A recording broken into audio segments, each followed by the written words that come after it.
പക്ഷേ അതൊക്കെ ചെയ്യുമ്പോൾ ഈ ബാഡ് കമൻസിനെ എങ്ങനെ ഹാൻഡിൽ ചെയ്യുന്നുണ്ട്? ഈ ബാഡ് ഇപ്പോൾ ഇപ്പോൾ ഞാനും നീയും കൂടെ നമ്മ ചോട്ടാ മുംബൈ റീൽസ് ഒക്കെ ചെയ്തിട്ടുണ്ട്.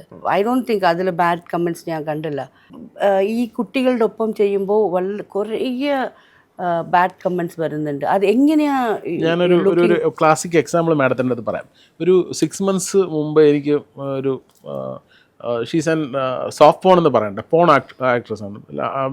നല്ല ആക്ട്രസ് ആയിരുന്നു. പുള്ളിക്കാരി ലൈഫിൽ ആരൊക്കെയോ ചതിച്ചുകൊണ്ട് ഒരു പോൺ ആക്ട്രസ് ആക്കിയത്, ലാവണ്യ മാണിക്യം എന്ന് പറഞ്ഞിട്ട്. ഷീ ഹാഡ് മെസ്സേജ് മീ, എൻ്റെ കൂടെ ഒരു റീൽ ചെയ്യാൻ ആഗ്രഹമുണ്ട്, ചെയ്യാമോ എന്ന് ചോദിച്ചു. അപ്പം അതിന് 6 മാസം എടുത്ത റീൽ ചെയ്യാൻ നമ്മൾ കാണാൻ പറ്റിയില്ല. അപ്പോൾ അങ്ങനെ ട്രിവാൻഡ്രത്ത് പുള്ളിക്കാരി ഒരു ഫംഗ്ഷന് വരുന്നു, എന്നെ വിളിച്ചു, ചെയ്യാമെന്ന് ചോദിച്ചു. ഞാൻ പോയി ചെയ്തു. ഞാനൊരു പക്ഷേ കണ്ടതിൽ ഏറ്റവും ബാഡ് കമൻറ്റ്സ് വന്ന വീഡിയോ ലാവണ്യ മാണിക്യമായിട്ടുള്ള വീഡിയോ ആണ് ഞാൻ ഈയിടെ കണ്ടതിൽ. കാരണം അവരൊരു ഹാർഡ് കോർ പോൺ ആക്ട്രസ്. പക്ഷെ ഞാൻ അങ്ങനെ കാണുന്നില്ല. അവർ such a nice person, such a gentle woman. എന്തൊരു നല്ലൊരു സ്ത്രീയാണ് അവർ. ഭയങ്കരമായിട്ട് എനിക്ക് സത്യം പറഞ്ഞു കഴിഞ്ഞാൽ എങ്ങനെ ഇങ്ങനെ ആയിപ്പോയി എന്ന് പറഞ്ഞാൽ അവരൊരു ബോയ് ഫ്രണ്ട് ചതിച്ചു, അവർ സൂയിസൈഡ് അറ്റംപ്റ്റ് നടത്തി. എനിക്ക് സത്യം പറഞ്ഞു കഴിഞ്ഞാൽ അവരെ കാര്യം എനിക്ക് വിഷമം തോന്നുന്നു. കാരണം എന്നോട് അവർ പറയുമ്പോൾ അവർ ലിറ്ററലി ഷീസ് ക്രൈ. അപ്പോൾ എൻ്റെ അടുത്ത് ഞാനിങ്ങനെ എൻ്റെ അടുത്ത് ഷൂട്ടൊക്കെ കഴിഞ്ഞിട്ട് അവരെൻ്റെ അടുത്ത് വന്നിട്ട് ആദ്യമായിട്ടാണ് ഒരു മോഡലൊക്കെ നമ്മുടെ അടുത്ത് വന്നിട്ട് ഭയങ്കരമായിട്ട് ഹഗ് ചെയ്തിട്ട് എൻ്റെ കാലൊക്കെ തൊട്ട്. ഞാൻ വെച്ചാൽ എന്ത് നീ അപ്പോൾ ഇല്ല ചേട്ടാ, ഞാൻ കുറേ പേരുമായിട്ട് ഷൂട്ടെല്ലാം ചെയ്തിട്ടുണ്ട്, പക്ഷെ അവരാരുമായിട്ട് റീലൊന്നും ചെയ്തിട്ടില്ല. അവർ ആക്ട്രസ് ആണല്ലോ. അപ്പം such a way you are treating me എന്നൊക്കെ പറഞ്ഞിട്ട് അവർ ഭയങ്കരമായിട്ട് emotional respect you gave Har. അത് എനിക്കറിഞ്ഞു. അവർ ഭയങ്കരമായിട്ട് അങ്ങ് ഇമോഷണലായി. എനിക്കിപ്പോഴും അവരുടെ മുഖം ഓർമ്മയുണ്ട്. കാരണം ഭയങ്കരമായിട്ട് അവർ കരഞ്ഞു. പിന്നെ എൻ്റെ അടുത്ത് ചോദിച്ചു, ചേട്ടൻ എന്തെങ്കിലും പ്രൊമോഷൻസ് വീഡിയോസ് ചെയ്യുമ്പോൾ ഒരു വീഡിയോസിൽ എന്നെ കൂടെ ആഡ് ചെയ്യാമോ? ഞാൻ ദെൻ ഒരു 1-2 വീഡിയോസിൽ അവർ ആഡ് ചെയ്തു. ഭയങ്കര ആ ഒരു കാര്യത്തിൽ അവർക്ക് ഭയങ്കര ഹാപ്പിയായി. അവർ അതിൻ്റെ അകത്ത് ഈ വരുന്ന 100 കമൻറ്റ്സ് എടുത്താൽ മേ ബി ഒരു 50% നെഗറ്റീവ് കമൻറ്റ്സ് ഉണ്ട്. എബോവ് 50 ഉണ്ടായിരുന്നു എന്നാണ് എൻ്റെ വിശ്വാസം. പക്ഷേ ഈ പറയുന്ന കുറേ ഒരു 40% പറയുന്നവരിൽ അത് അക്സെപ്റ്റ് ചെയ്യുന്ന ആൾക്കാരാണ്. ആസ് എ വുമൺ നമ്മൾ അവരെ അക്സെപ്റ്റ് ചെയ്യണം. അവരെന്തുകൊണ്ട് അങ്ങനെ ഒരു സിനിമ അഭിനയിക്കാൻ പോകേണ്ടി വന്നു? ആരാണ് അങ്ങനെ ജനിക്കുന്നത്? ആരെങ്കിലും ഒരു പോൺ ആക്ട്രസ് ആയിട്ട് ആരും ജനിക്കുന്നില്ലല്ലോ. അപ്പോൾ അവരുടെ ലൈഫിലുണ്ടായ ഒരു വലിയ ഇൻസിഡൻറ്റ്, അവർ സൂയിസൈഡിലേക്ക് പോയി. അവർ 6 മാസം ഹോസ്പിറ്റലിൽ കോമയിൽ കിടന്നു. അതിനുശേഷം തിരിച്ചു വന്നിട്ട് ഇൻഡസ്ട്രിയിൽ നിന്ന് അവർ ഔട്ടാവുന്നു. പിന്നെ ഒരു ഫിലിമിൽ അവർ അഭിനയിക്കാൻ പോകുന്നു. പിന്നെ അത് റിലീസ് ആകുമ്പോഴാണ് അറിയുന്നത് പോൺ മൂവിയാണെന്ന്. പിന്നെ അവരങ്ങായി അവർ മൂവിയിലോട്ട് അങ്ങ് ഇതായി. അത് ഭയങ്കര അത് വളരെ ചെറുപ്പക്കാരിയായിട്ടുള്ള പെൺകുട്ടി. എനിക്ക് ഷീസ് 23 or 24 years. ഭയങ്കര വിഷമമാണ് ഞാൻ ഈയിടെ കണ്ടതിൽ. എന്നെ ഭയങ്കര ഇമോഷണലി ഒരുപാട് ഡ്രാഗ് ചെയ്ത ഒരു ഭയങ്കര സാധനമാണ്. അതെനിക്ക് മറക്കാൻ പറ്റാത്തൊരു അനുഭവമാണ് എൻ്റെ ലൈഫിൽ. കാരണം അവർ ഈ ഷൂട്ടെല്ലാം കഴിഞ്ഞ് പോകുന്നതിന് മുമ്പ് എൻ്റെ അടുത്ത് അത്ര ഇമോഷണലായിട്ട് സംസാരിച്ചിട്ടാണ് പോയത്. അതൊരു ഒരിക്കലും അവർ ചെന്നൈ ബേസ്ഡ് ആണ്. അവരുടെ മൂവീസ് എല്ലാം കൂടുതൽ ഷൂട്ടിങ് ചെന്നൈയാണ്. അവർ മറ്റേ ഇതാണല്ലോ, മറ്റേ വെബ് സീരീസ് പോലെയാണല്ലോ ഇപ്പം മൂവീസ്. OTT-യിലാണല്ലോ മൂവീസ് വരുന്നത്. OTT അവരുടെ സ്വന്തം OTT ആണ് അവർ ചെയ്യുന്നത്. നല്ലൊരു, ഞാൻ പറഞ്ഞില്ല, എല്ലാവരും കാണുന്നത് consider her as a porn actress എന്നാണ്. പക്ഷേ I consider her as a gentle woman, such a nice woman. ഭയങ്കര നല്ല സ്ത്രീയായിട്ട് ഞാൻ റെസ്പെക്ട്ഫുള്ളി പറയുന്നു. That is the problem. ഇവിടെ എല്ലാവരും ലേഡീസിനെടുത്താൽ they give us one name, one tag, or one chapa for us. She's a porn artist, she's a soft porn movie artist.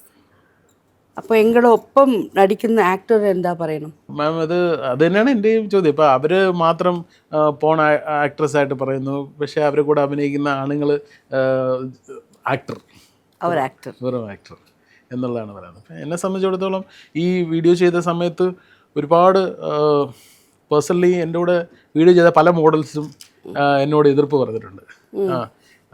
നിങ്ങൾ ലാവണ്യ മാണിക്യ video ചെയ്തത് ശരിയായില്ല എന്ന് പറഞ്ഞവരുണ്ട്.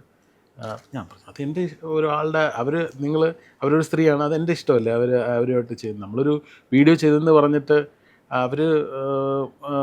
അവരുമായിട്ട് നമ്മൾ ചെയ്ത ഒരു സിനിമയുടെ ഒരു ചെറിയ സോങ് സീക്വൻസ് എങ്ങാണ്ടാണ്, വസീഗ്ര എന്താണ്. അവർ പറഞ്ഞു വസീഗ്ര ചെയ്യാമെന്ന് പറഞ്ഞു.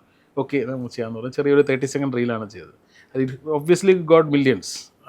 അപ്പോൾ അത് പക്ഷേ പലരും നമ്മൾ കൂടെ ചെയ്തിട്ടുള്ളവർ വല്ലവരും നേരിട്ട് എതിർപ്പ് പറഞ്ഞില്ലെങ്കിലും പലരോടും പറഞ്ഞതായിട്ടും അല്ലെങ്കിൽ ചിലരൊക്കെ നേരിട്ട് പറഞ്ഞിട്ടുണ്ട്. ഇപ്പം ഞാൻ അവരോടും പറയുന്നത് നിങ്ങളെപ്പോലുള്ള ഒരു സ്ത്രീയാണ് അവർ. അവർക്ക് പ്രത്യേകിച്ചൊന്നും ഇല്ല, അവരുടെ ജീവിതത്തിൽ അവരങ്ങനെ. നമ്പർ ഉണ്ടോ ലാവണ്യയുടെ? പിന്നെ തീർച്ചയായിട്ടും നമുക്ക് സംസാരിക്കാമോ? ഓ തീർച്ചയായിട്ടും വിളിക്കണോ? അതെ, ഇവിടെ വെച്ച് വേണമെങ്കിലും വിളിക്കാം. ഇവിടെ വെച്ച് വിളിക്കാം. എൻ്റെ ഫോണൊന്നും തരുമോ? ഞാൻ വിളിക്കാമല്ലോ. ലാവണ്യ എനിക്ക് ആദ്യം വെച്ച മെസ്സേജ് ഇപ്പോഴും കിടപ്പുണ്ട്. കാരണം ഒരു 6 months ബാക്കാണ് ആദ്യമായിട്ട് എനിക്ക് മെസ്സേജ് അയക്കുന്നത്. പഴയ Surya, Sun TV, Sun TV, Star Tamil, അങ്ങനത്തെ കുറേ ചാനലിൽ. ഹലോ ലാവണ്യ, எப்படி இருக்கு? நல்லா இருக்கு. நானே கொச்சியில் இருக்க ஒரு இன்டர்வியூல இருக்கு இப்போ. ஓகே. അവിടെ யாரு கூட பேசிட்டு இருக்குன்னு தெரியுமா? சொல்லுங்க. என் கூட பேசிட்டு இருக்கிறது ஷக்கிலாமா. Okay okay. இப்போ எடுத்துட்டு இருக்கீங்களா? எடுத்துட்டு இருக்கேன், லைவா போயிட்டு இருக்கு. ഞാൻ உங்களை பற்றி கேட்டேன்னு சொல்லுங்க. அல்ல ஒரு மினிட், ഞാൻ உங்களை பற்றி அவரோட சொல்லியாச்சு. இந்த இன்டர்வியூ லைவா போயிட்டு இருக்கு. அப்போ நம்ம வீடியோ ரீல்ஸ் அதை பற்றி எல்லாம் சொல்லியாச்சு. அப்போ அவர் പറഞ്ഞ ஒரு வாட்டி உங்கள் கூட பேசணும்னு, அதுக்காக நான் ஃபோன் பண்ணேன். நான் கொடுக்கட்டுமா? கொடுங்க. ஓகே. ஹாய் செல்லம். ஹாய்மா, எப்படி இருக்கீங்க? நல்லா இருக்கேன் ராஜா, நீங்க எப்படி இருக்கீங்க? ரொம்ப சூப்பரா இருக்கேன். உன்னை பத்தி கோமாளில இருந்து உங்களோட பெரிய பெரிய பெரிய ஃபேன் ஆயிட்டேன் நான். Thank you darling, thank you. சென்னையில தான் இருக்கியா?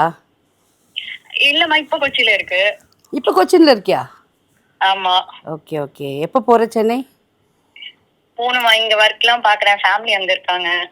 சென்னை வந்தா நீ என்னை கண்டிப்பா கூப்பிடணும். உன்னை பத்தி அவர் உன் கூட பிறந்தவரான்னு கூட எனக்கு தெரியல. கூட பிறந்தவங்க இந்த காலத்துல வருத்தப்படுவாங்களான்னு தெரியல. அவ்வளோ நல்லா சொல்றாரு உன்னை பத்தி. ஐயோ, நீ எதுக்கும் கவலைப்படாத, அம்மான்னு கூப்பிட்டல, நானும் இருக்கேன்.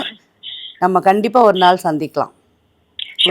உன் நம்பர் பாலா கிட்ட எப்பயுமே உங்களை பத்தி கேட்டுட்டே இருப்பேன் நானு. இப்போ புகழ் பாலாலாம் தெரியுமா? நான் அசிஸ்டன்ட் டைரக்டரா ஒர்க் பண்ணேன் விஜய் டிவில. தமிழும் சரஸ்வதியும் சீரியல் நடிச்சிருக்கேன் நானு. ஓ அச்சா அச்சா, அதான். Okay okay okay.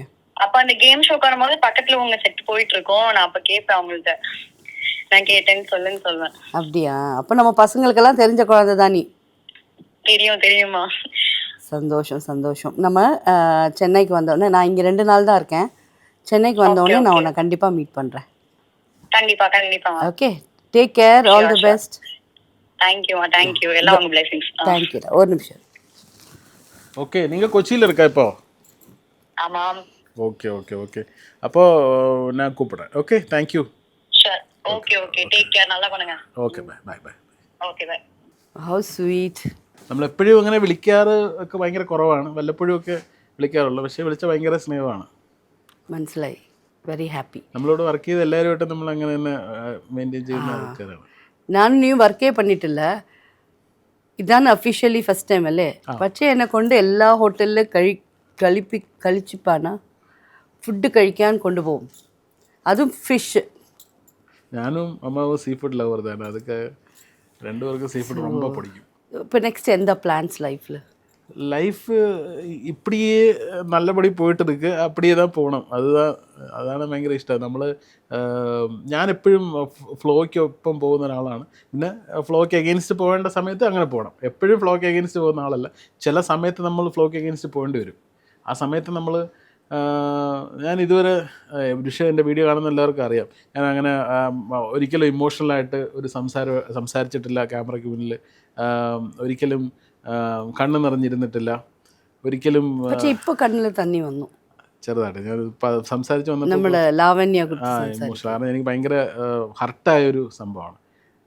ഇപ്പം നമ്മൾ എൻ്റെ ഈ പറയുന്ന നമ്മളെ അടുത്ത ഫാമിലി ഓൺസ് അല്ലെങ്കിൽ നമ്മൾ അങ്ങനെ അല്ലാതെ ഒരു പെൺകുട്ടി എൻ്റെ കാലിൽ തൊട്ട് ഇങ്ങനെ തൊഴുതിട്ടാണ് എനിക്കത് ഭയങ്കര ഇമോഷണലി ഭയങ്കര ഹർട്ടായത്.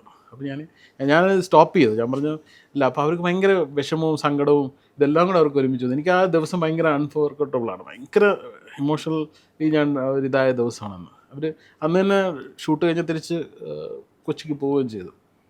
അപ്പോൾ അത് ലൈഫിൽ മറക്കാനാവാത്തൊരു വലിയ ദിവസമായിട്ട് ആണ് അങ്ങനെ നിൽക്കുന്നത്. ഓക്കെ.